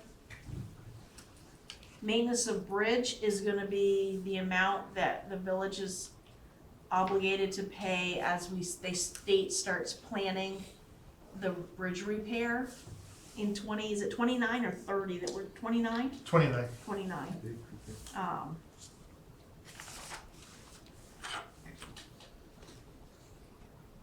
Property insurance, I put an adder in there, but I don't have the bill yet, and the same with workman's comp. Health insurance is going down. We had a retirement out of that department, and the person that was hired, different health insurance plans. In addition to, the same insurance didn't go up as much, people are paying more. So equipment, they have requested, if you look, the last page of your packet has all the equipment asked. So right now, the highway department has asked for a new 1-ton truck with a plow and a snow blower for the skid steer, which comes up to almost $103,000. Now, they do have money in an equipment savings account, but that's, I have not discussed, that's up to you guys if you spend it. That's what I'm just looking up because I'm not I sure. don't think it's enough to cover, Yeah, I'm pretty sure it is. or Yes, it's thin. they've got enough to cover it. So if I cover it all out of that, it would reduce the tax impact. But that's, like, I'm not gonna make that assumption without you guys saying that's the direction you wanna go. Online, conventions, meetings, and trainings, I know there was discussion of sending 2 for the CDL, is that gonna be That's enough? in No, that comes out of the sewer department. Okay, So they need the CDL because of the Vector. okay. So 2 are going to the CDL school and it's being paid out of the sewer Sewer fund. department. Okay. A good catch. Yeah.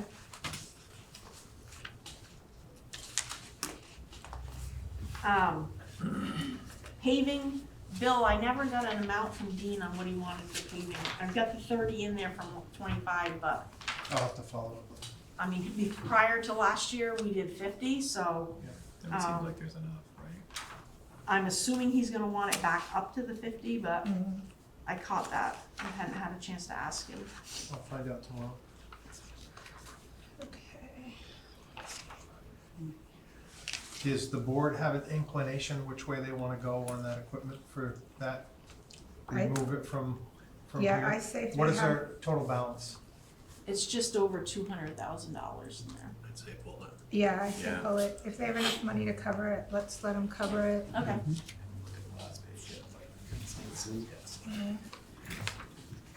So the general fund is the next one.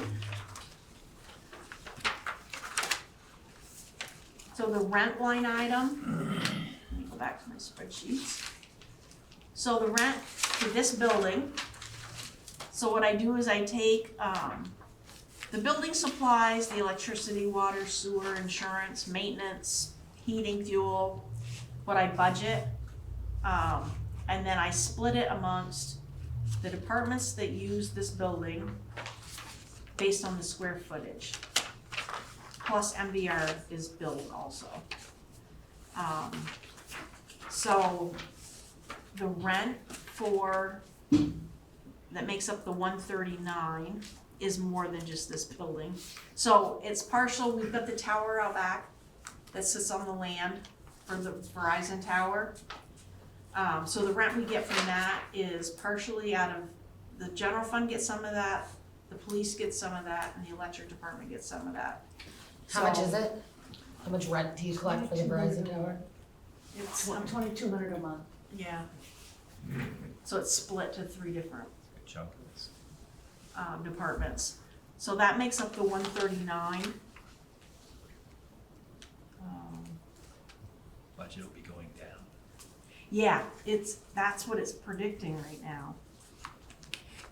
So the property insurance, you know, is the same that we've said before. So plant maintenance, which is on page 16, about halfway down, which is this building. The cleaning for this building's in here. We've got the generator out back that we have, you know, it needs to be serviced every year. We talked about changing the carpets in the offices out front. They were replaced from tile to carpet sometime between the time Diane got here and I got here. So Mine is awesome looking. There you go, grease spots, I love it. it's gross. So, I've got flooring in there. Then we've got like our HVAC maintenance contract. I will stick a little bit in for painting. We know Mark's got Al's old office, he wants to get that painted. Every year, the maintenance guys, when they get slow in the winter, paint something. And then the fire department has some repairs that they need done in their bay, so that's in here. So side note, we will be looking for a new cleaning contractor in the middle of next calendar year. So on or about April 1st, I have a notation to do an RFP process and do an open bid to find somebody that can clean. So I added. Like office cleaning, like this building? Correct. Okay. I So- was looking for a job. Absolutely. Can you tell me, you guys get rent from Verizon Yep. and the Missisquoi Valley Rescue. Is there any other places you get rent from? So we have some land that we get rent from. So, the Goose Point, the little fishing access, that we rent, I don't know, there's how many, 10 acres, 15 acres down there? Yeah. We rent to a farmer. For the crops, for the farming. And then, across the bridge on the right-hand side where the stump dump. Brush pile, Brush pile is, whatever you Thank wanna you. call it. big difference. As well We rent that field out to a farmer also. That's the only two fields that we. Is there about the one that was closed down? Yes. Yeah. So that cornfield is rented out to a farmer. I didn't realize we owned it. Sorry. Yeah, we do. Sliver along it. Oh no, we have like almost 100 acres down there. Between the wetlands, that's owned by the electric department, the wetlands and the cornfield. But we do rent the cornfield out. And the rent money for MVR, does that go into That goes the into the general fund. general fund? Do all rents just go into the general fund? No, this land, the cornfield down by Johns Bridge, that's electric department. Goose Point is general. This building, so the way this rent works is all of the departments, so the electric department, public works, which the public works area, the highway area, is split between highway, water, and sewer because they all kind of do everything. It's based on the square footage. The fire department, the police department, they all pay their pro rata square footage into the general fund. Now, land, the property where we land applied, does that go to water, sewer, or sewer? We don't get any rent money off that. Oh, we don't. Oh, Long story. okay. Agreement that was made when that property was sold. So Right. we don't actually, that land is rented. Just no income. There's no income off it, Right. so. Tracking. Yeah, the rest of the line items have are the same pretty much, in the general fund. In the fire department, which is page 17. So I always do this budget and then, out of it, my spreadsheet. So I take my expenses that I budget and then I back out what is budgeted for interest income and what is budgeted for payment in lieu of taxes, and I come up with a net amount. And then I use the 5-year rolling average of the grand list to split it between town and village. So right now, the village is 23% and the town is 77%. So that makes the town fire assessment the $334,401 for next year. In the fire department, they held their salaries where they're at. Dispatching, we don't have our dispatch contract yet. I have budgeted a 30% increase. That's what it's kind of looking like it might end up at. That's exactly what it looks like. Over the huge increase in. Why is the dispatch contract gonna We're at the increase? mercy of St. Albans Central Dispatch. With that being There. said, I've run dispatch centers, it's salary, it's benefits, it's space, it's equipment. It's not cheap to It's run one not of cheap. those. So, and that's gonna be the same impact when we get to the police page, about 25 to 30%. I mean, hopefully before the budgets are adopted, we actually have contracts in hand, or at least a number, that, so we know what we've budgeted is accurate, but right now, based on email conversations that, we've seen, and the number they threw out that they wanna do per capita, it's looking like a 30% increase. And it's currently, what is the contract now currently for? So for 2025, we paid 23,700. I have budgeted 32,600 in the police department, in the fire department. Police department's more significant, but Oh, that was just fire department. that was just fire. Okay. And that does not The include, outcome like, for police. MVR is separate from this too. Right. So, and then police is a separate, so there's three different contracts that the Swanton taxpayers pay for dispatch. I don't have their workman's comp yet. We do the workman's comp for, the fire department through VLCT, but because they're paid volunteers, it's not through our regular workman's comp policy, it's through like an assigned risk pool. But I added an inflation rider to that. The big thing that they have asked for this year is to move their equipment replacement fund from 85,000 to 100,000. Yeah, I was gonna add that. That was their big, and from what they're telling me is 100,000 is for now, the cap, like, they don't have any plans, like, they'd had like a 3 or 4 year plan to go up 15 every year, and now they're at the 100, and they're gonna stay at that. I don't know how long, And but, I would say that that's a suggestion that you would wanna have with them, because in 2032, that's 700,000, that's half a fire truck. yeah. Right. So do you wanna slice off a little more, not this year, but in future years? It might be Right. beneficial. Page 19 is the police department. Is there a way for me to get a copy of this when you guys are done, or is it like an unofficial thing? So it's a working draft right Yeah. now, so it's like version 2 of what's gonna end up 5, 6, 7, 8 maybe? Yeah, I mean, like, I sent them a version last night and I made changes today, like, I'm updating it every day as I get that, it's just good to like see it in person in front of me, that I can go through and see it for myself. Well, Lynn, is the school resource officer, is that for both of them? Right, so MVU has the SRO for the full year. And then remember the agreement that the elementary schools, Franklin, Highgate, and Swanton, would pick up their school resource officer starting July 1. Okay, So this is really like 1.5 people. 1.5. There's a grant kind of for. There's no grant, for the no. beginning. No, they're just gonna pay for it out of the school budget. Okay. The next line down is where I've got the police contract at right now. This is your guesstimation because you don't know what the dispatch is gonna cost? I don't know what dispatch is gonna be yet. Right, so this is just a rough. My Dispatch, Right. still insurance, or Those are Oh, the two yeah. outliers. Workers' comp, workers' comp, yeah, okay. right? What's the number you're looking at?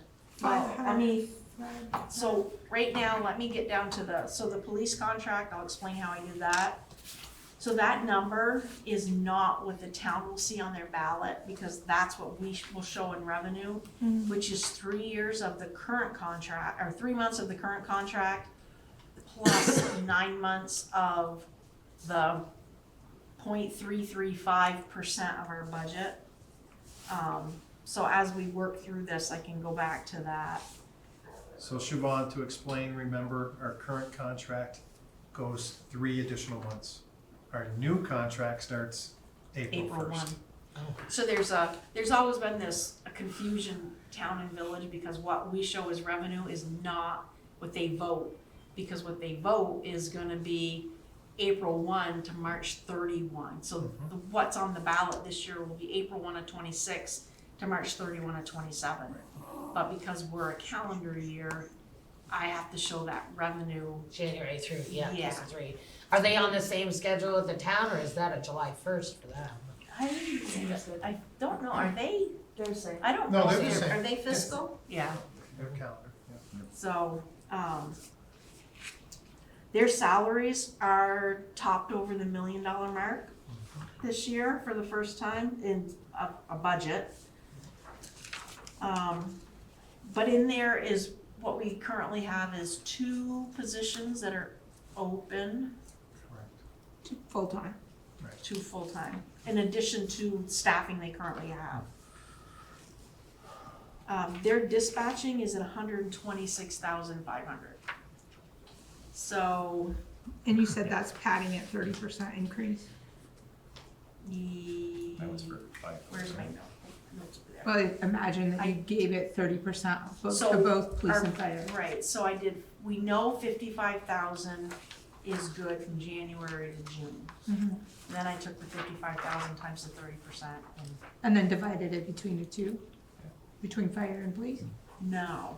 No, this is No. just police. Fire Our alone is current contract is 32. unknown, and it expires June 30th of 26. Mhm. Our new proposed contract starts in July, so we're only building in that 6 months to be an additional 30%. Cause we were 110 this year, Yeah. Yeah, or for their Correct. July 1, well, what we've paid, was 110 this year. And the salaries for the $1 million, that's for how many officers? 9 full-time, plus part-time. plus part-time. And just for the live, SROs are paid through the education budget, Yes. not village Except taxes. for- Except for the newest hire for the elementary school, for the remainder of this school year, it's paid for by us and then fully by the school system.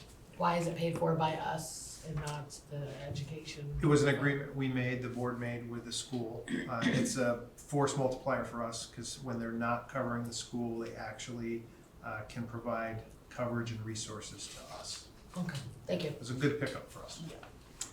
And so for the people out there, 2024 dispatching budget was 65,000.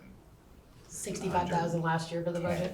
This year. No, 2 years No, ago. 24. That was given to us as an introductory offer when we were forcibly removed from state police dispatching for free.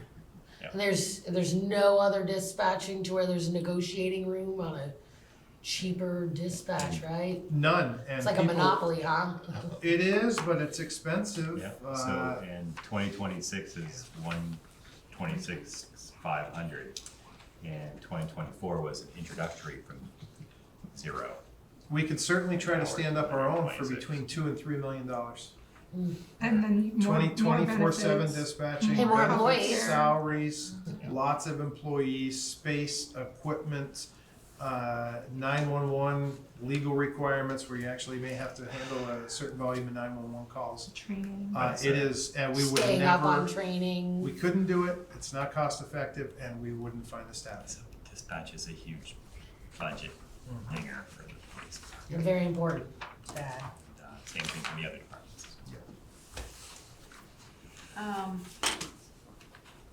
That was all I have. Oh, we did move, their equipment replacement fund, Matt wanted bumped from 15,000 a year to 20. So that's all I did for them. Page 21 is your property tax impact as these budgets stand right now. Please notice it's still a work in progress. Well, you're gonna back out 103,000 out of highway, Yes, so that's that'll a look start better. for tonight. Yeah, So look a lot general better. right Yeah. now would go down. Fire department is pretty close to where it was. Police department is going up almost 9 cents. Highway will back out that equipment and, we'll see where that ends up. So this budget, as I just showed it to you, would go from a tax rate of $1.22.43 to $1.3726. So a difference of almost 15 cents, which is a lot. I feel like I've pretty much given you guys worst case scenario. It's your budget, we can hack it up, and cut where you want, or you don't want. The page 22 kind of gives you what the impact on people's tax rate or taxes would be based on these dollar amounts. It's higher than I would like, way higher than I would like, but, Could I ask a request? yep, whatever you need, Adam. I'm gonna go back and look and see what they can The, figure out. the 175, 250, Yep, can we do 250, 300, 350? I don't see 175 being a realistic number. yeah, I know. Affordable. Yeah, other than affordable. My house is valued at 175,000. Don't be rude. Some of us are Can you, poor. put those numbers in the general public layman's terms, like, for example, what we did when we were proposing the building, like, on a $250,000 house, that would mean an increase of approximately this much. So you know like what I right mean? here, on a $250,000 house, these budgets, and we already know we're gonna chop some out of the highway, would be a $371 increase in the For the property year, taxes yeah. for the year. Basically a little over $1 a day. Yeah, that's still too much.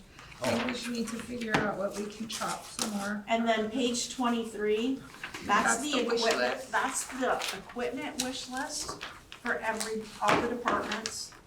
And by the way, you just chopped out the only thing that's not in enterprise funds Oh, perfect, good. on that entire list. Yeah. So there's not a lot, of savings there. And, you know, this list isn't complete yet, but I will say, in the maintenance and hydro, both are requesting new trucks. Yep. And somebody else was, electric has put in their mini bucket truck request again. You don't like Bucket the truck? price of a bucket truck? Yeah, What do they that's need, the what price is of it, a why mini, What's up with that? What is a mini bucket truck? Yeah, I'm gonna say, that's one of my young guns, trying to be all fancy. Yeah. Uh, What the big ticket in here in the electric department is their new bucket truck, which was ordered in 2024. Right, I remember. It is supposed to be coming in 2026. Yeah, I'm That's not the sure. latest updated price. In the water, we're gonna do Dewey Street ourselves for 25,000, and Gallup Court, we're contracting out for 200,000. In the electric, there's some hydro building upgrades, cooling water, squirrel cage stuff, sewers, got aerator stuff in a pickup.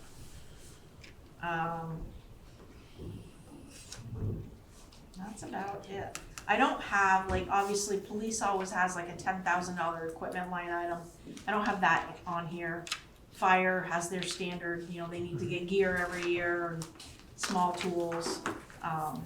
What I don't have in here for electric is Darren telling me how many loads of poles he wants, how many transformers, that sort of stuff, what lines he's looking at rebuilding. I have told him he needs to get it ready, because I will need his line rebuild schedule for the rate case.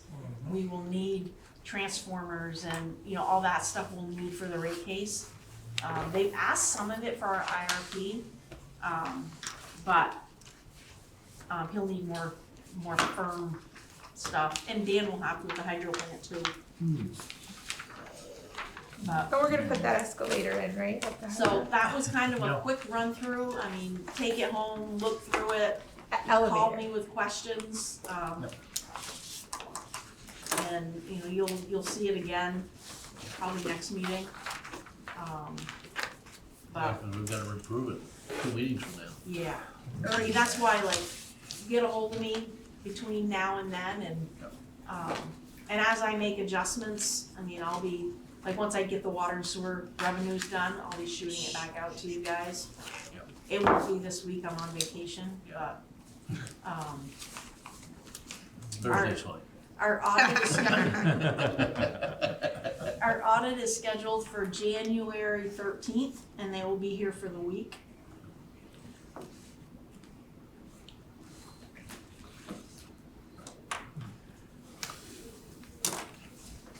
Thank you. Thanks. You, Lynn. Thank you. It was a lot of hard work. Thanks. It's only gonna get harder. Thanks for answering all the questions. Well, I'll have more later, we all know. life.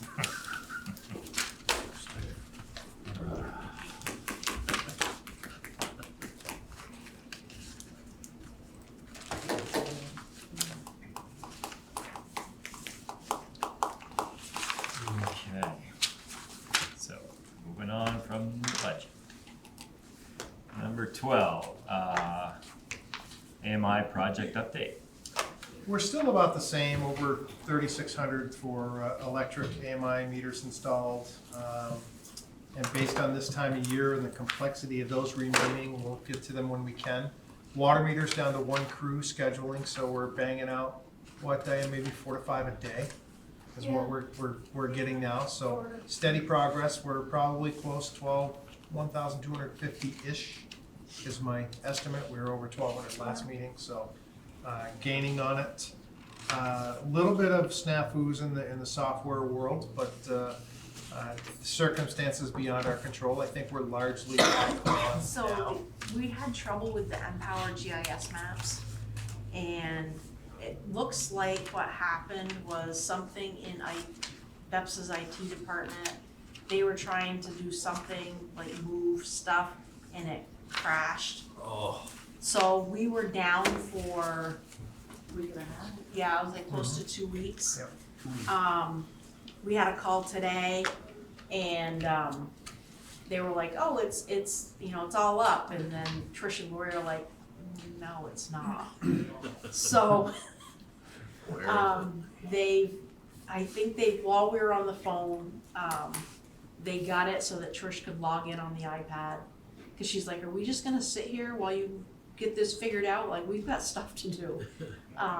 So it looks like they've got it, but I'd been looping, Ken Nolan, cause it was like, I'd look at who was on the emails, and like some of the people that should have been on the emails weren't, like Alan Stamp, Jackie Lieberhart, which are BEPS's hired staff, or they're hired contractors for this project. So I was like looping them, and I was looping Ken Nolan, the general manager of BEPSA in, and Alan, I saw an email tonight, Alan was like, all right, so where's this at to Empower? So I think, you know, because I was like, okay, who else is, like, we seem to, the further we get into this project, we're starting to have issues, and I'm like, who else at BEPSA, because not many of them are installing where we are now. I'm like, is everybody having problems with this, or just us, you know? Well, again, if you need some muscle. Yep. You know where to go. But to be fair, not the same issue as we had early on. Right. Completely Yeah. separate. Yeah. Different issue. Different issue. Still trouble. Same muscle. Different issue. Same muscle, just Same different muscle. issue. Yep. That's it for AMI. Okay. And number 13, our favorite subject, the Ormond E. Croft Hydroelectric Generating Facility Dam Repair Update. Yeah, so I'll hit this out pretty quickly. So the RFQ for the owner's rep was issued on December 9th. We'll go through the holidays. I don't know who's applied yet, but not a lot of questions coming in. So this is an expert that's going to represent us through the full request for qualifications process that's going to go out on January. So RFQ stands for? Yes. RFQ, RFP, kind of the same thing, interchangeable. So RFP is request for proposal. yes, so they are used in the industry interchangeably. So we'll send out that bigger one on January 5th. So Siobhan, you asked earlier, that's the one that's really gonna look at it'll take about 3 months to navigate this process, to identify a subject matter expert in the form of an engineer who is scaled and capable to give us a whole bunch of solutions. Those will range from coming in front of the trustees about 1 year from now, saying, here are your alternatives. Here's what happens if you do nothing. If you do nothing, you have a year of history. Here's what you're going to produce. On average, we believe, for megawatts throughout the year. Here's the impact. Here's what we think it'll cost you in additional power supply. Then the next possibility is, here is your most viable solution to go back to maximum power production, but at this cost. And here, a date certain is kind of your break-even point. And then to include, we'll go out, this will be a little separate from this process, but in fairness to the process, that's what I talked about on For the Record. At some point, we will do a full valuation for what, in an as-is condition, the hydroelectric facility is worth on the open market, and if there are any interested buyers. And I'll say, for the record, my advice right now is to not even consider that. But in fairness to this process, the trustees deserve to have all of those options. To know all the options, Correct. absolutely. Yep. We haven't heard back yet from the state of Vermont A&R regarding our 401 or water quality permit. So the clock is ticking for them. They have about 10 months to respond. If they don't respond, we get our 401 license automatically. The chances of that happening are 0.00, but that's okay. Well, Christmas. So hydro operations, I'll actually switch gears here and bounce around. I cannot believe it, but based on that one significant massive rain event on Friday, we went into EAP, our emergency action plan, with a tail race above 118 notifications down the list for 10 hours. So from 11 o'clock on Friday night to 9 o'clock the next morning, and then we went right out of EAP and pretty much right back down to normal. Here's the issue, and here's our new normal. based on the elevation of the ice at the intake, the gate, we went from our normal, at this time of year, maybe 2.5, 2.3, 2.7, depending on the temperature, down to 0. So just nothing was coming through the gate to get to the penstock. 13 loads. If you saw the truck loads are about the size of this table, heaped high. So the trash rake operation was basically 24/7 with the 2 guys from maintenance and Dan and the on-shift hydro operator, 13 loads of that to get it restored to just 3. And that lasted very briefly, and they had to repeat that process today. Are you saying loads of ice? Ice and debris. Oh, okay. So without the pond, it's much lower, so the intake is much more, it's clogged. Let's say 100 times percent more than it used to.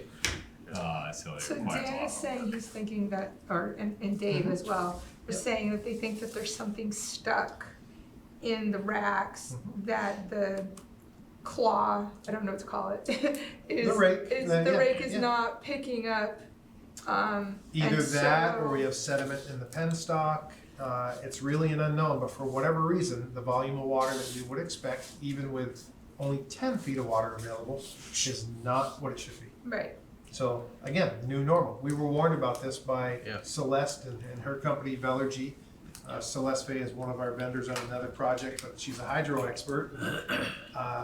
This next year, as difficult as it's gonna be to navigate, is gonna give us a lot of data that we don't have and we've never experienced. Right, so I just go back to, and speaking to Dan today, but just going back to, with having to run that rake constantly in order to keep water coming into the penstock, Yep. that he needs to consider whether he needs a part-time rake operator, Right. or if he is going to put it out to other employees. Right. Why, as an overtime opportunity? Yep. Because he needs to rest his crew as well. And the alternative may be one that we don't want to consider, but we might have to. If you're raking continuously and you're getting the turbines to turn and they're producing for a finite amount of time before they have to do it And you again, shut that down. you shut down. Yeah. So that's what they're playing with now and trying to figure out. Unit 5 is so small and so sensitive because it's newer, just will not take anything but full pressure to operate. Hasn't been on in 5 weeks. Right. It's just that's the older, the 100-year-old units, of which only one is operational, Right. Unit 1. When it's on, it fires and it true, yeah. runs. But So they had to shut it off last night. they did. They had to shut everything off. So that's that is the new normal, and every day is an adventure. So very What an challenging for the opportunity. team. I keep saying that, and I look at Dan Chevalier and I say, what an opportunity, and I honestly think he wants to punch me in the throat. Because I say it too often, but it's hard to put a spin on it. And then lastly, in the hydro world, I think you all saw the 7 Days article. Well, I know you did because I forwarded it to you. Yep. So, make no mistake, the last line in that directly ties in the entire river to include Highgate Falls and the Lower Swanton Dam. It's mentioned in there. Now, in fairness to this process, I should point out to all of you that I got a direct email from Karina Daly. She's the chair of the Vermont Dam Task Force, who's named in there, who would love to have a dialogue with us and did not appreciate or like the title of that and feels misrepresented. And just like the article did say, they're not in a position to force us to do anything. It's up to us to have a dialogue with them when and if we want to. So that's it. I gotta say that publicly because she did some pretty specific outreach right after the article came out. What's the name of this article? It's a 7 Days article, and I think it's something about, I don't have the title in front of me, environmentalists want Lower Swanton Dam removed. That's Yeah. not exactly what it says, but that's what the Ah, article says. Enough keywords for Yeah, research. yes. Yeah. And that's it for hydro, unless you have any other questions. Thank you, Bill. All right, Number 14, back to you, Bill. I'll make it quick-ish. So our customers, by the way, and the good news for electric, fared very well in that massive windstorm. Enosburg, not so much, so they called us, many organizations called mutual aid for us. but we were busy with Enosburg, and by the time we were done there, about 8:30, we were wrapped up there. We reached out to VEC and they were all set. So our outages were extremely limited, minimal. Yeah, it's In impressive. Enosburg, not so much. So again, it was good for us. I said this a little bit earlier, but we now officially have the lowest power rate in the state of Vermont. So that's, at least for a little while, we're in first place. Right. We'll take it. Yeah, You we'll win take it. 3%. We will take it. So, Connor Contracting, our construction manager, held our pre-bid meeting here in this room last week for site work and concrete work. Good turnout from a whole bunch of vendors. Again, they control the whole process. We're just kind of along for the ride as the owner's representative. So the game plan is to continue to work with the state of Vermont on the brownfields mitigation issue while they're working on the bid. We do have a submitted cap in place, which means a final plan to the state, and there's a public comment period right now. The goal remains substantial site work beginning April, middle of April, and done by next May. You're talking about 124 First Street, Correct. Okay. Yep, for the new electric. the new electric building. Yep. Public Works, Mother Nature, far more than I thought this time of year. They're out all the time, doesn't have to be ice, it's just gotta be snow, and it's been tricky and finicky. It's impacting every organization in Vermont, but they've been out a lot. They were able to get out the entire team doing 3 days of preventive maintenance on our sewer pipes, so that's running the lines. They had at least 3 significant potential problem clogs that they eliminated, so that goes a long way Oh, yeah. toward eliminating problems over the winter. Had a water leak on Middle Road that turned out to be a private line, but we certainly helped that gentleman, that homeowner, get back and get the help that he needed. We continue to be plagued with issues with the Ford F-150. So the one line item that you saw, that's the replacement for that. It is just one thing after another. We did hire a couple MacGyvers. We got mechanics on staff in Public Works that You can, do? I mean, it's incredible, but this thing has gotta go. gotta So, go. and so It's like, no, the dump not- body doesn't always work. Electrical intermittent, various things, just like ghost happening. Now, if Barrett Ford is looking, what an opportunity to buy a truck, because this is in really great shape. Now, we'll be trading it in soon for a new F-550, Yeah, I was because this about thing to is say, that's underpowered. 550 right now. It's underpowered and undersized, has been since the beginning. Water department, we installed a new fluoride saturation tank. So when you walk in water, that's the tank on the left side. You know, you got the other chemical tanks over here.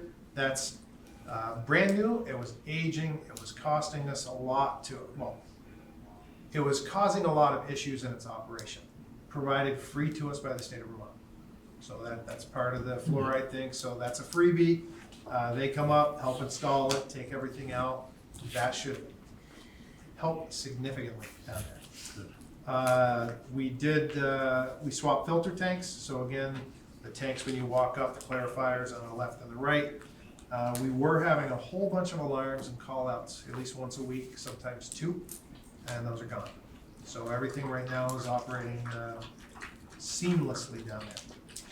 Wastewater, they're still working on the filter building. Overall completion date, I would say now, due to delays to include weather, I'm gonna go with April, probably.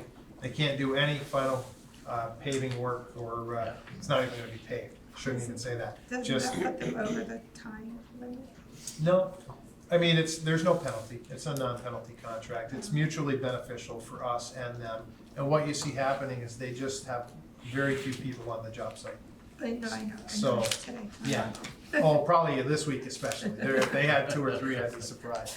But the subs are down there. I don't know if you had a chance to go in the office, but they're taping, No, they're because gonna it paint. was wet cement, Okay. so. Yeah, so they're, I believe our folks will be out of their little temporary trailer and living back in their office in a couple It's of like weeks. 107 degrees in that thing. It's pretty nice inside though, isn't it? Yeah, I don't know, they must have left the heat on or something. So again, wastewater.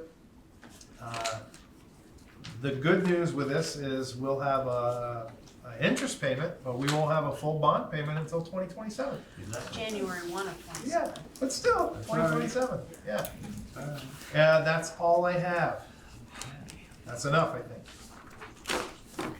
All right, number 15, any other necessary business? Only thing I had was, they did the cyber thing. Yes. How did that go? What was We- the end result? What an opportunity we have to improve, trustee Baxman, I'll tell you that. Yeah, What's the right. cyber thing? So we had, we Homeland took Security. advantage of an FBI Homeland Security initiative, Department of Homeland Security. They have a division of cybersecurity. And for municipalities in particular, those that have an electric, water, wastewater discipline, they come out on site and they do penetration testing and try to hack into your system. And pretend that they're hackers trying to, hold our system Okay. hostage. So I would say that we get the full report in another week, so I don't have it yet. Okay. Reasonably well, but let's just say that I'm glad those 4, 2 on-site and 2 off-site, are on our side. That's all I wanna say about that. Fair We'll be enough. changing our email addresses, we'll be strengthening our passwords. And our but control alt Vepsa- when we walk away from our Vepsa, yeah, computer. Vepsa was here on site for that second week, so Right. first week they do it all remote. Second, they set up shop here, Vepsa set up shop where Heidi's office is, and it's a lot of it's time issues, but they can close the loopholes on a lot of things.